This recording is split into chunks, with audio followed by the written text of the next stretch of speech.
È la fine dell'anno scolastico. Tempo di tirare le somme e i risultati per quanto concerne il comprensorio del Codroipese sono assolutamente positivi. L'occasione si è esplicitata presso l'auditorium di via 4 novembre quando i ragazzi dell'ultimo anno hanno messo in scena uno spettacolo con recite, balli e una splendida improvvisata interpretazione canora di fronte a tutti i compagni, i professori e il sindaco di Codroipo Fabio Marchetti. L'armonia della festa e la bravura degli studenti ha emozionato non poco i docenti e la dirigente scolastica che al termine ha voluto ricordare i principali risultati conseguiti sia in ambito sportivo che scolastico. La dottoressa Patrizia Pavatti ha scherzosamente lamentato la carenza di spazio per riproporre tutti i trofei conquistati dai ragazzi. Mens sana in corpore sano. Vincenti nell'ambito dello studio con Erasmus Plus e le trasferte nel Regno Unito anche durante l'estate, ma da sottolineare anche il progetto SMS Scuola Movimento Salute che sta dando ottimi frutti anche nelle diverse specialità agonistiche. Tanto le ragazze di basket sono state bravissime perché hanno vinto i campionati regionali studenteschi, addirittura battendo Trieste, che è una tradizione di basket, quindi grande orgoglio per Codroipo. Però se la sono cavata molto bene anche i ragazzi, sempre con il basket, sono comunque arrivati alle regionali, anche se non hanno ottenuto la coppa, però comunque si sono distinti, insomma, per le loro abilità motorie.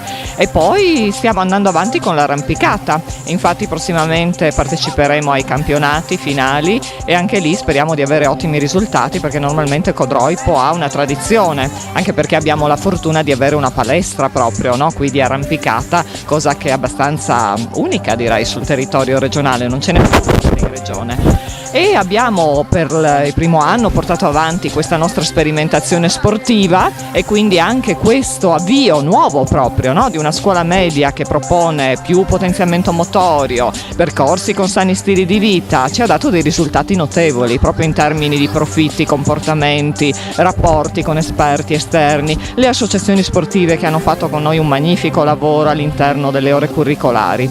Abbiamo avuto poi grande successo anche dal punto di vista internazionale perché abbiamo ottenuto un bel progetto europeo, un Erasmus Plus, e per la prima volta la scuola media di Codroipo e di Varano, ragazzi che concludono la terza media, saranno accompagnati dai nostri docenti per 15 giorni in Inghilterra. Si parte il 27 giugno e i ragazzi parteciperanno a un corso intensivo di formazione di inglese e quindi questo è proprio il nostro fiore all'occhiello, cioè concludiamo il percorso di studi con questa bella esperienza che loro faranno in Inghilterra, nel nord dell'Inghilterra. Saremo nello Yorkshire dove potranno studiare inglese ma anche fare degli approfondimenti culturali, visitare la zona, quindi diciamo che per noi le lezioni vanno avanti fino a metà luglio.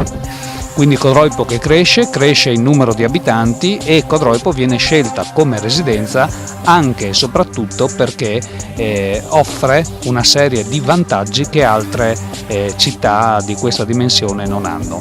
Primo tra tutti queste strutture, andremo ad ampliarle ulteriormente con un investimento di oltre 2,5 milioni di euro, oltre a tutti gli investimenti che abbiamo svolto in questi anni a favore soprattutto di chi pratica attività sportiva per ogni tipo d'età, ma soprattutto per i ragazzi più giovani perché ne hanno bisogno, perché la formazione non è solo quella mentale ma anche quella fisica ed è altrettanto importante, come dicevano gli antichi romani, mens sana in corpore sano, e quindi un grosso investimento l'abbiamo fatto vicino alla piscina con una viabilità vecchia di 40 anni, oggi continueremo con un grosso investimento per la scuola G. Bianchi che ne necessitava. Oggi la priorità che noi abbiamo sono sicuramente il sociale, immediatamente dopo arriva la scuola. Guai se noi non dovessimo effettuare questi investimenti a favore della scuola, soprattutto per chi ci lavora con anima e passione come fanno le nostre professoresse, i nostri professori e soprattutto i nostri bravi dirigenti.